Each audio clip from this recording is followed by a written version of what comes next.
Senator Roberts. I move to take note of the answer from the Minister representing the Minister for Climate Change and Energy, Senator McAllister.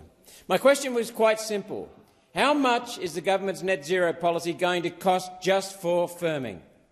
Firming is the provision of what used to be called stable, synchronised, baseload power to keep the lights on when the wind isn't blowing and the sun isn't shining. Firming wasn't needed when we had coal power because coal plants provide stable, synchronised, baseload power day and night. Solar and wind don't.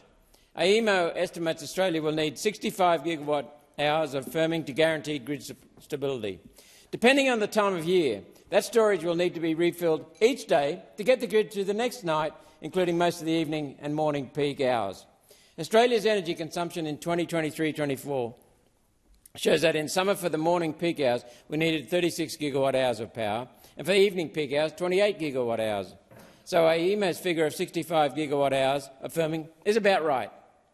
The $64 billion expense will be added to every Australian's power bills, or it will go on to your taxes. Either way, under the Albanese government, you will pay. The $64 billion cost is just for one night. These batteries need to be refilled the next day with power from the grid. That means that every day we need a huge amount of solar and wind just to charge the batteries.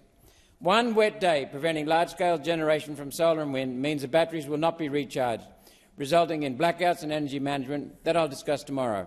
It's clear that 65 gigawatts of capacity at $64 billion is not enough to avoid blackouts. We'll probably need twice that, as well as having to build extra solar and wind just to charge the batteries. Every day Australians are up for hundreds of billions of dollars just for firming. That's in addition to the electricity needed in any day. This is an insane impost on every Australian struggling to pay for their groceries, insurance and the cost of living under Labor. End the net zero mandates now.